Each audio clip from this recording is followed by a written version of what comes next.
Olá, irmãos. Vamos avançar na nossa análise do livro de Jonas. E nessa aula eu quero estudar com vocês dos versículos 4 a 17 do livro de Jonas. Vamos nos lembrar, antes de avançar, aquilo que nós vimos na aula passada. Nos 3 primeiros versículos, o que nós vimos basicamente foi o chamado de Jonas e a desobediência do profeta. Nós vimos que Deus deu uma ordem para Jonas, que ele se levantasse e fosse até Nínive. É importante que você se lembre que a distância de onde Jonas se encontrava a Nínive era relativamente pequena.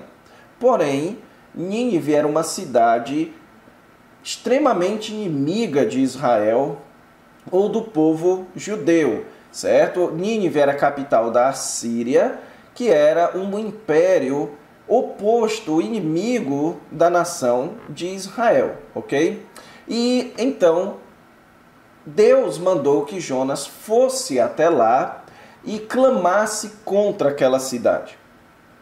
Então, o versículo 3 nos diz que Jonas se dispôs, mas não para ir até Nínive, mas para fugir. E ele fugiu até Tarsis, provavelmente a região da Espanha. Ele desceu de onde estava até a cidade de Jope, pegou um barco e se dispôs a fugir da presença do Senhor, ok? Agora, o que nós vamos ver é o que ocorreu dentro do barco nesse momento em que Jonas tentava fugir da presença de Deus, em que Jonas havia decidido e executado o plano de fugir ou não cumprir a ordem e o chamado de Deus para ele, ok? Então é isso que é narrado ali nos versículos 4 a 17. E para a gente entender bem essa parte, vamos aqui ver o esboço da sessão. Então nós estamos aqui na primeira parte do livro de Jonas, que é a parte que descreve a desobediência de Jonas, que é o capítulo 1 e o capítulo 2.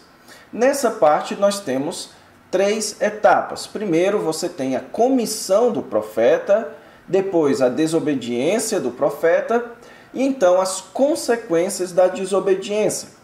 E essa parte das consequências da desobediência vai até o final do capítulo 2 e compreende a narrativa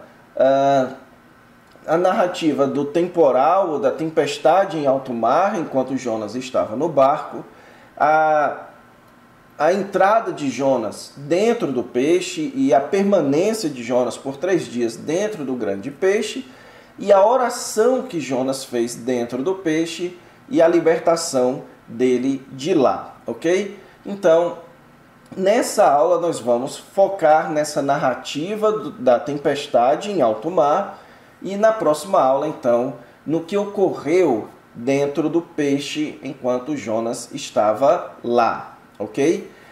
Porém, irmãos, eu quero, para a gente entender bem esse texto, eu preciso explicar a vocês que a narrativa dos versículos 4 a 17 corresponde a uma técnica literária do hebraico que é chamado de quiasmo. Deixe-me explicar a vocês o que corresponde um quiasmo. O quiasmo, irmãos, é uma técnica literária hebraica que ela segue sempre a seguinte ordem. Você tem, em primeiro lugar, uma afirmação A, depois você tem uma afirmação B, depois uma afirmação C, e então você tem agora um trecho que faz paralelo com o B. Então você tem um outro B e outro trecho que faz paralelo com o A. Então, você tem um primeiro trecho que vai ser paralelo ao último, um segundo trecho que vai ser paralelo ao penúltimo, e então um trecho que é central, que é o centro da narrativa, ou às vezes o quiasmo também aparece em poesias. Então essa é uma técnica literária que ocorre em vários tipos de literatura judaica, ok? E você vai encontrar muitos exemplos de quiasmo, tanto no Antigo Testamento quanto no Novo Testamento, visto que a grande maior parte do Novo Testamento também foi escrito por judeus, utilizando essa forma de raciocinar literariamente, ok? Deixe-me só explicar também que nem sempre o quiasmo ele possui apenas esses 3 níveis, A, B e C. Às vezes ele pode possuir só 2 níveis, A, B, B e A. Às vezes o quiasmo pode possuir vários níveis. Você pode ter um quiasmo mais ou menos assim, A, B, C, D. Então, um paralelo ao C, um paralelo ao B e um paralelo ao A. Então, você vai encontrar vários tipos ou vários níveis de quiasmo, certo? Então, há estudos que mostram, por exemplo, que o livro de Romanos, do capítulo 5 até o capítulo 8, você tem um quiasmo, em que o capítulo 5 ele é paralelo ao capítulo 8, o capítulo 6 é paralelo ao capítulo 7. Então, você tem uma estrutura quiástica ali no livro de Romanos. Há quem diga que o capítulo 1 do livro de Marcos, pelo menos aquela parte em que ele fala a respeito de João Batista, também é uma estrutura quiástica. Você vai encontrar estudos que mostram livros inteiros sendo compostos em estrutura quiástica. Muitas dessas propostas de quiasmo às vezes soam mais forçado do que realmente sendo um quiasmo. Mas o fato é que muitas narrativas, tanto no Antigo Testamento quanto no Novo, além de poesias e outros tipos de literatura, carregam essa estrutura literária chamada de quiasmo, ok? E bem, os versículos 4 a 17 correspondem a um tipo de quiasmo. Então, note que ele primeiro começa no versículo 4 com uma introdução. Você vai notar que o versículo 4 começa falando algo que Deus fez. E então você tem a narrativa mudando o foco para os marinheiros. E neste foco, os marinheiros agora eles vão enfrentar a tempestade, certo? Versículos 5 e 6. E então, nos versículos 7 a 10, você tem o centro da narrativa, que é a causa daquele temporal ou daquela tempestade. Então é aqui que o autor do livro de Jonas quer que você centre a sua atenção, na causa daquela tempestade. Quem causou ou o que causou aquela tempestade? Então, uma vez detectada a causa, você então volta a narrativa para os marinheiros e eles agora acalmando a tempestade, fazendo então aqui um paralelo, certo, com essa parte em que eles estavam enfrentando, agora eles estão acalmando. E então você tem o paralelo da primeira parte, tendo aqui uma conclusão. Você pode perceber na sua leitura como o texto começa falando algo que Deus fez com o vento e ele termina mostrando algo que Deus fez agora com um peixe, ok? Então, você tem claramente um paralelo entre o começo e o final da história, entre os marinheiros enfrentando a tempestade e depois eles fazendo o que precisavam para acalmar a tempestade, e no centro da narrativa você tem então Jonas ali como sendo descrito como sendo a causa daquela tempestade, ok? Então é importante que isso vai lhe ajudar a entender melhor o texto, se você entender essa estrutura quiástica. Então, avançando aqui, vamos então para a primeira parte do quiasmo, que é a introdução do versículo, no versículo 4. O texto diz: "Mas o Senhor lançou sobre o mar um forte vento, e fez-se no mar uma grande tempestade, e o navio estava a ponto de se despedaçar." Note, irmãos, a ênfase aqui no comecinho para falar a respeito do Senhor. O texto diz que o Senhor lançou, ok? Então aqui é o começo dessa narrativa, que vai culminar lá no versículo 17, também tendo o Senhor como sujeito, ok? Então o texto diz que Deus lançou sobre o mar um forte vento, certo? Então a palavra forte aqui, ela faz paralelo com a palavrinha grande. E você deve se lembrar na aula passada que eu expliquei a vocês que a palavra grande é uma palavra-chave no livro de Jonas. Aqui o que nós vemos é que Deus, ele lançou um forte vento para produzir uma grande tempestade. E o texto então diz que o navio em que Jonas estava a ponto de se despedaçar. Literalmente, no texto bíblico, a ideia é que ele estava pensando em se despedaçar. Só que como um barco, um navio é um objeto inanimado, é óbvio que o autor de Jonas não está dizendo que, de fato, o navio estava pensando. A ideia é que ele estava prestes a se despedaçar. Se nada fosse feito, ele iria se despedaçar, ok? O que você precisa atentar, irmãos, a esse versículo é a decisão de Deus de interromper os planos de Jonas, ok? Nós vamos ver a implicação disso mais à frente. E note o total controle que Deus tem sobre a natureza. O autor de Jonas, no caso pode ser o profeta Jonas, ele está fazendo questão aqui de já nos mostrar um ato da soberania de Deus. Então, o que você precisa atentar aqui, nesse primeiro ponto, é a questão da soberania de Deus. E esse ponto será retomado no versículo 17, ok? Mostrando, então, que essa narrativa ela é cercada por isso. O autor de Jonas quer nos mostrar que a decisão de desobediência de Jonas, ela não é mais forte, ou no caso, usando termos muito comuns em debates hoje, a liberdade de Jonas em decidir desobedecer a Deus, ela não é mais forte do que a liberdade de Deus de interromper os planos de Jonas. E essa liberdade de Deus, mais forte do que a liberdade humana, é o que nós chamamos de soberania de Deus.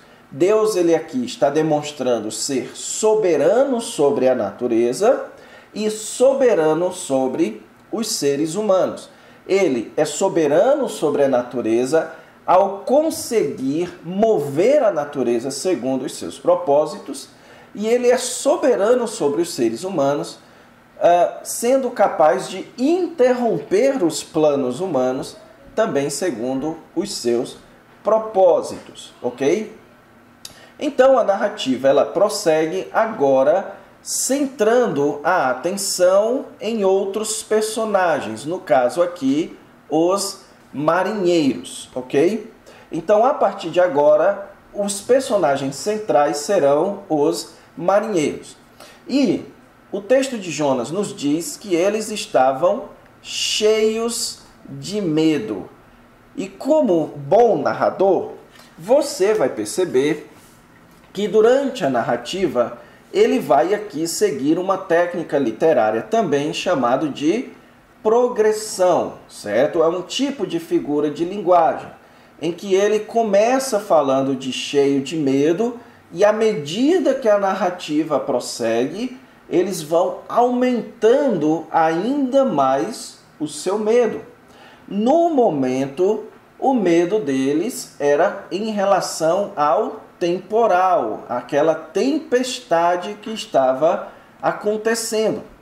E por causa do medo deles, o texto diz que cada um clamava ao seu Deus.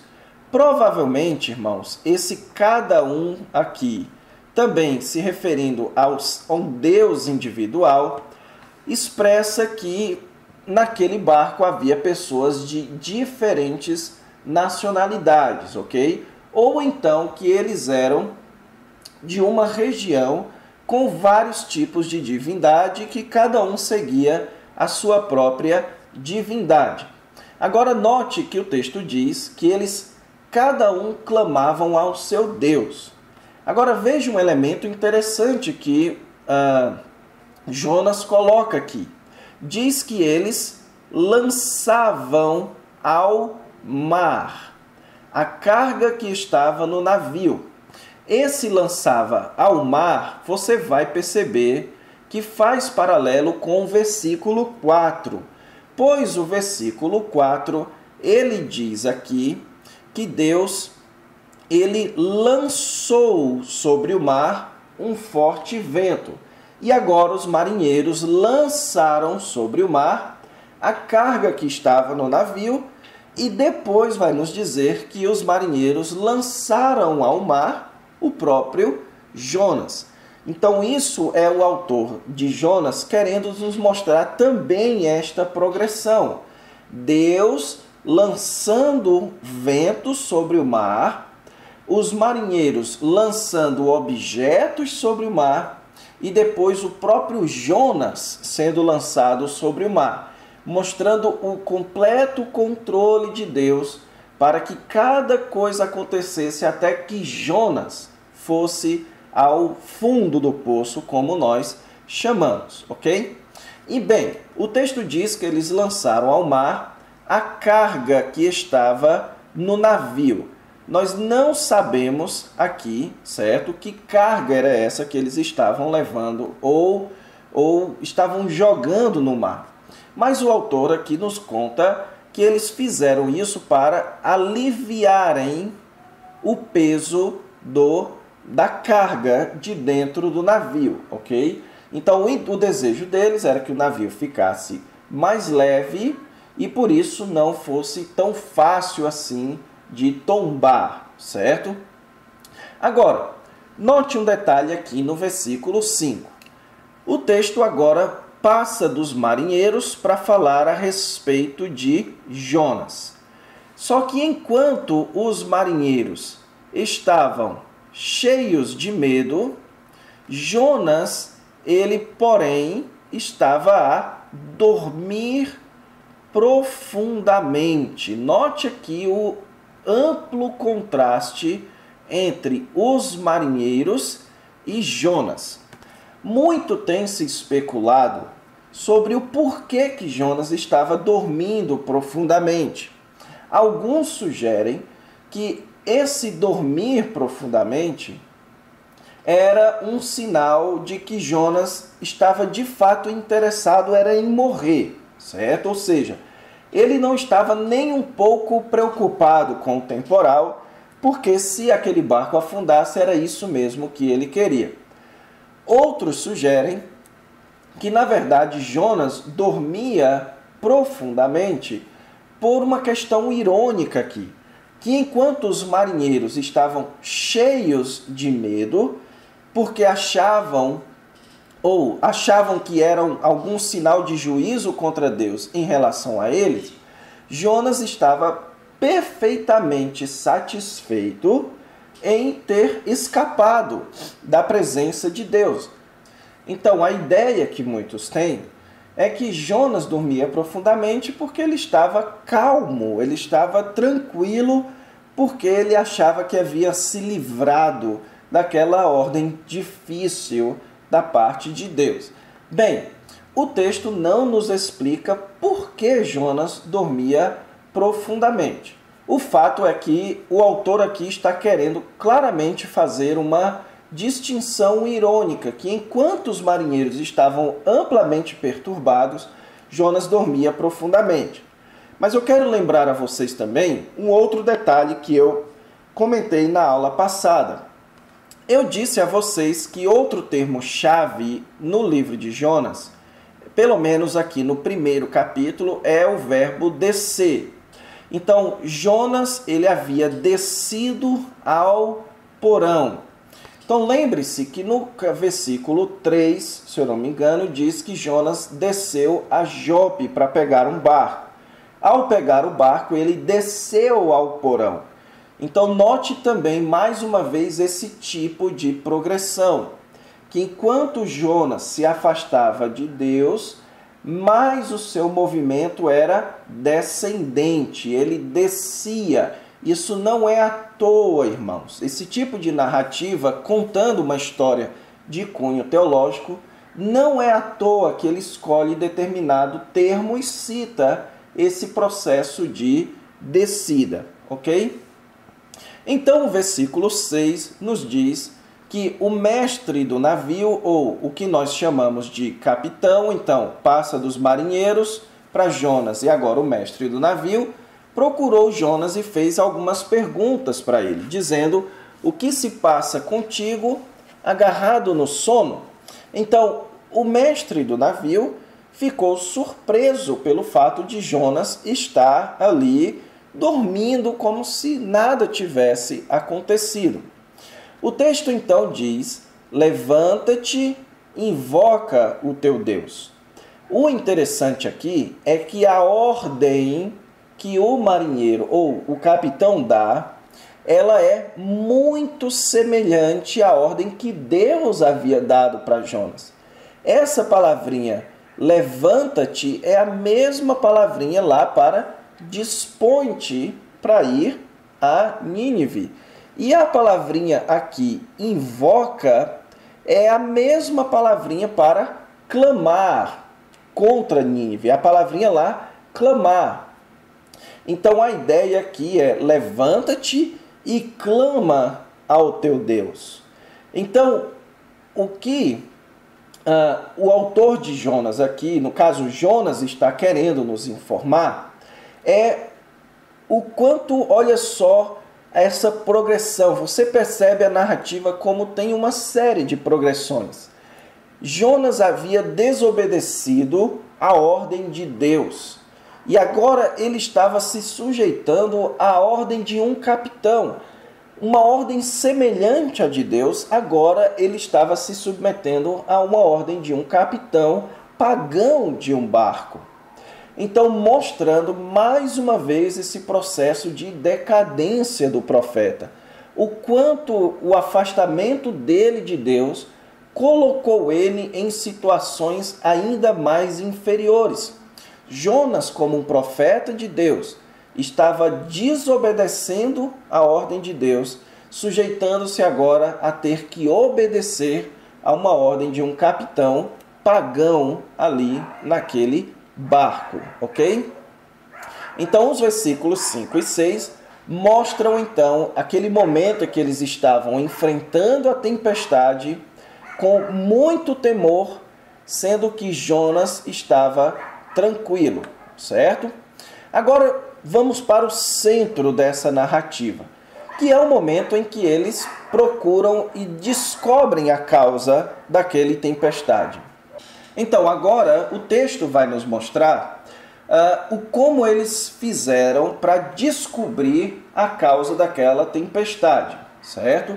Então, o versículo 7 diz: e diziam uns aos outros, vinde e lancemos sortes, para que saibamos por causa de quem nos sobreveio este mal.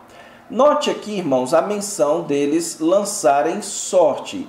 Isso daqui era uma prática pagã, ok? Mas que vai exibir mais uma dimensão do controle de Deus. Isso porque quando eles lançaram sortes, o texto diz que a sorte caiu sobre Jonas. Então, note como Deus cuidadosamente trabalhou para que Jonas fosse identificado como sendo o causador do problema. Eles lançaram sorte e a sorte caiu sobre Jonas, ok? O texto progride para nos dizer, irmãos, que não necessariamente eles identificaram que Jonas era a causa. Porque o versículo 8 vai nos dizer que eles perguntam a Jonas, por causa de quem nos sobreveio este mal? Então parece que esse lançar sortes foi para identificar quem poderia identificar o causador do problema, certo? Porém, o versículo 8, ele traz aqui uma coletânea de perguntas que não são perguntas que trazem aqui o porquê. Ou seja, eles não perguntam aqui por que você é o causador. Não, eles estão aqui querendo entender ou conhecer quem era Jonas e qual a relação que Jonas tinha com aquele problema. Note que as perguntas dele dizem respeito à ocupação, certo? Ou seja, com que você trabalha, ou pode ser também traduzido como o que você está fazendo nesse barco. Eles perguntam de onde Jonas vem, qual a terra de Jonas e o povo de Jonas. Então note que são perguntas biográficas, não são perguntas necessariamente religiosas. São perguntas aqui biográficas. Eles estão tentando entender quem era Jonas e qual a relação de Jonas com aquele problema. Porém, a resposta de Jonas é uma resposta que vai no cerne do problema. Ele diz que é hebreu, então a palavra hebreu aqui é uma palavrinha que era comum para a identificação dos judeus por meio dos estrangeiros. Então, Jonas está usando um termo que era comum para os estrangeiros se referirem aos judeus. Então, ele aqui está dizendo que é hebreus e por isso ele mora em Israel, ele é do povo judeu, ele é daquela região. E o texto também diz que ele teme ao Senhor. Note aqui o uso da palavrinha temer. Então, no versículo 5, essa mesma palavra descreve o medo que eles estavam da natureza. Jonas está aqui agora dizendo que o seu temor era ao Senhor, ou no caso, Yahvé. E ele usa aqui então uma designação ao Senhor como Deus do céu. Há duas possibilidades aqui. Ou Jonas está se referindo ao seu Deus como sendo superior a uma entidade famosa no mundo persa, que era o Deus do céu. Então aqui Jonas está dizendo que ele servia ao verdadeiro Deus do céu. Ou então Jonas está querendo enfatizar que o Deus que ele servia é o Deus que é capaz de dominar o mar e a terra. Essa é a posição que eu prefiro, que eu acho mais coerente, certo? Em outras palavras, o que Jonas está dizendo para eles é o seguinte, que ele era de Israel e o temor dele, ou o Deus a quem ele servia, é o Deus que controla céus e terra, que fez o mar e a terra, ok? E então o texto nos diz que os homens ficaram possuídos de grande temor. Note que o temor agora já não é mais quanto ao temporal. O temor agora é em relação ao Deus do céu. Então note aqui a progressão, certo? Eles estavam temendo o temporal. Então olha aqui aquela palavrinha-chave que eu disse a vocês, a palavrinha grande. Então eles estavam com temor do temporal. Ao saberem que Jonas servia ao Deus que controlava toda a natureza, eles agora ficaram possuídos de um grande temor. E eles expressaram isso dizendo: que é isso que fizeste? Pois sabiam os homens que ele fugia da presença do Senhor, porque ele o havia declarado. Então, os marinheiros que estavam enfrentando a tempestade Agora, eles acabaram de descobrir a causa do problema. A causa do problema era a desobediência do profeta. Então, os marinheiros sabiam que, quando se trata do Deus do céu, você não pode desobedecer, porque isso acarreta em graves consequências. Ou seja, muito embora Jonas temesse ao Senhor, quem de fato estava temendo ao Senhor aqui eram os marinheiros, que eram pagãos.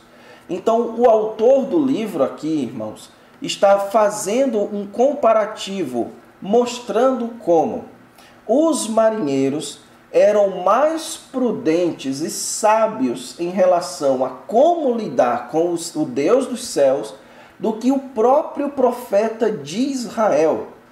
Então lembre-se aqui como o livro de Jonas faz esse paralelo entre Jonas e Israel.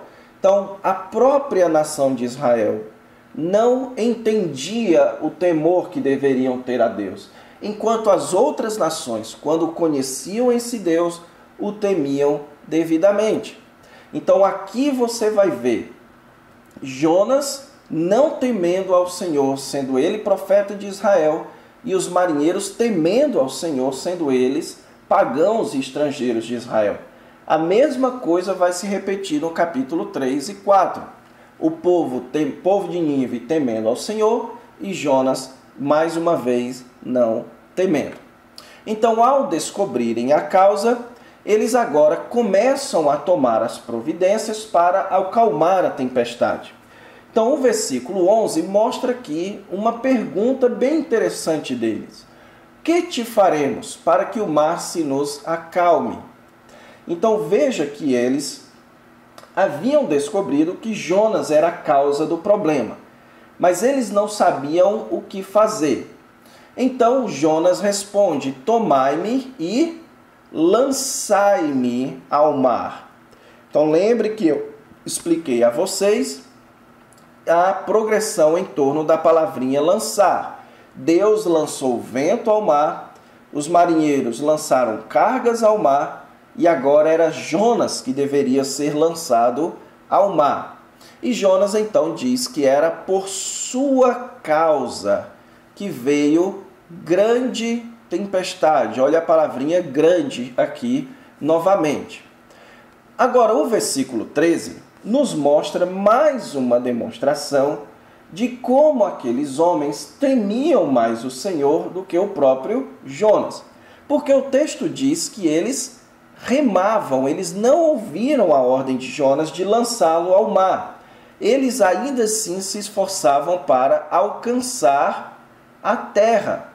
Note que eles não queriam matar a Jonas. Então, uma vez que eles souberam que Jonas servia ao Deus dos céus, eles passaram a temer este Deus dos céus. E com medo, então, de matar um dos servos deste Deus dos céus. Então, a sua tentativa foi de alcançar a terra. Mas veja que o mar ia se tornando cada vez mais tempestuoso. Ou seja, enquanto eles não faziam o que Deus queria que eles fizessem, mais Deus impedia os seus planos. E então eles fizeram o que Deus queria que eles fizessem. Eles fizeram aquilo que Deus quererá também que o povo de Nínive faça. Eles clamaram ao Senhor.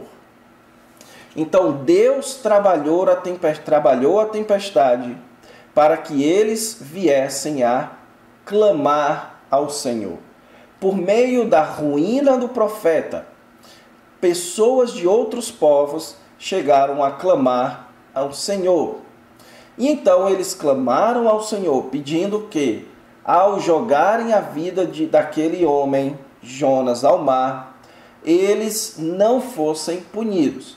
E então o texto diz que eles levantaram Jonas e o lançaram ao mar. Então aqui você tem mais um passo na decadência do profeta. Ele saiu da sua terra, desceu para uma terra estrangeira, foi para um barco, desceu para o fundo do barco e agora ele estava abaixo do fundo do barco, ele estava no mar. E então o mar cessou a sua fúria. E aqui então nós chegamos à conclusão paralela àquele primeiro ponto.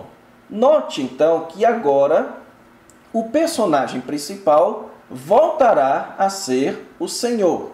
Mas note aqui o versículo 16 que diz que eles temeram em extremo ao Senhor. Literalmente falando, irmãos, essa palavrinha temer aparece duas vezes. Aqui a ideia é que eles temeram com grande temor ao Senhor. Note que eles haviam temido a tempestade, depois eles temeram o fato de Jonas ter pecado contra o Deus dos céus, e agora eles estão temendo o próprio Deus dos céus. E fizeram aquilo provavelmente sob a direção a orientação anterior de Jonas. Eles ofereceram sacrifícios ao Senhor, mostrando aqui a compreensão deles ao plano da promessa de Deus, a promessa de perdão de Deus através dos sacrifícios, apontando para o sacrifício superior que Deus enviaria. Então o versículo 16 nos fala aqui, creio eu, de um processo de conversão. Então Deus mandou o seu profeta missionário contra a sua vontade para dentro de um barco, para que através disso pessoas fossem salvas. Note aqui então a ênfase na soberania de Deus. E então o versículo 17 nos diz que Deus deparou o Senhor um grande peixe. Olha a palavrinha grande novamente aqui. Para que tragasse Jonas. Note a ênfase na decadência total de Jonas. Então Jonas agora estava sendo tragado para dentro de um peixe. Era o seu fundo do poço, ali no ventre do peixe. Só uma palavrinha a respeito dessa questão do peixe, ok? Há uma certa discussão entre os estudiosos quanto a esse versículo 17. Alguns sugerem que o livro de Jonas ele é fictício justamente por causa desse trecho, porque não há relatos e não há prova científica suficiente de que seria capaz que um homem sobrevivesse 3 dias dentro de um peixe, ok? Outros sugerem que, na verdade, Jonas foi de fato engolido por um peixe e que talvez possa tenha sido uma baleia da espécie cachalote. Então, há sim provas, evidências de que há atuação de baleias desse tipo ali no mar Mediterrâneo e que só o espaço da boca dessa baleia ela é do tamanho de um quarto, um pequeno quarto que daria para acomodar uma pessoa tranquilamente, ok? Porém, não há relatos ou não há evidências científicas de que o homem é capaz de suportar 3 dias dentro do fundo de uma baleia dessa natureza, sendo que a baleia cachalote ela bate recordes em termos de profundidade.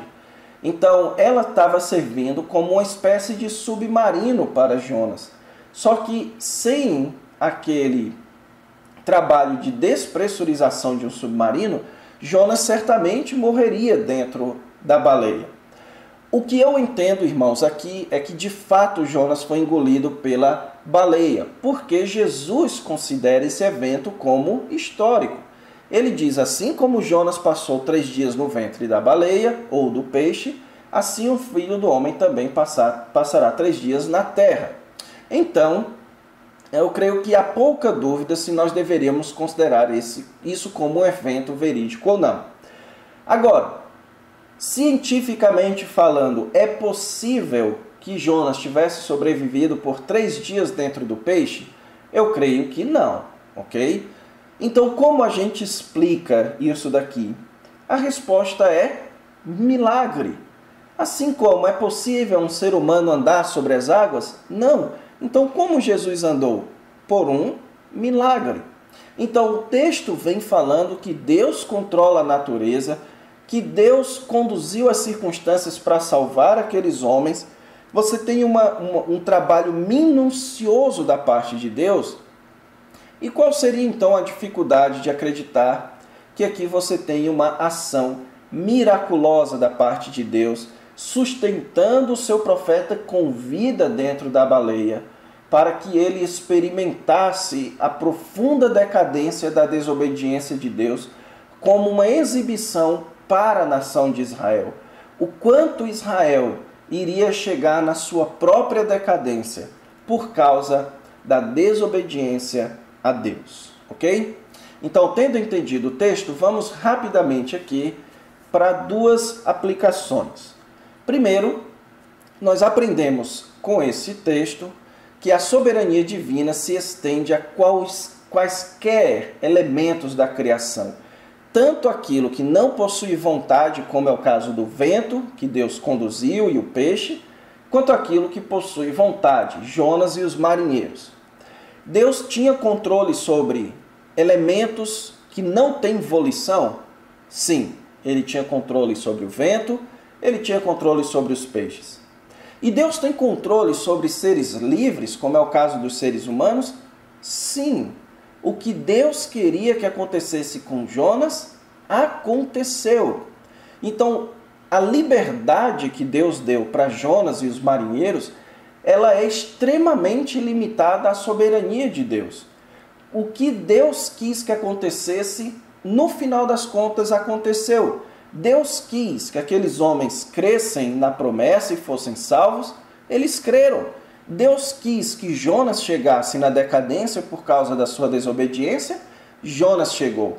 Então, não importa qual é a sua posição, se você é calvinista ou arminiano, você tem que colocar isso no seu sistema e avaliar o seu sistema em torno disso. Os homens são livres, os homens são responsáveis, mas no final das contas, o plano de Deus, o decreto de Deus, a soberania de Deus é o que de fato acontece. Em segundo lugar, a desobediência a Deus sempre nos levará a um estado mais e mais decadente. O estado que Jonas se colocou foi um estado mais decadente do que o estado dos próprios marinheiros. Então, quanto mais Jonas decidia perseverar na sua desobediência, mais ele foi a um estado de decadência em relação a Deus. Então, muitas vezes, o que Deus requer de nós é difícil de ser feito. E parece que o caminho da desobediência é o mais fácil.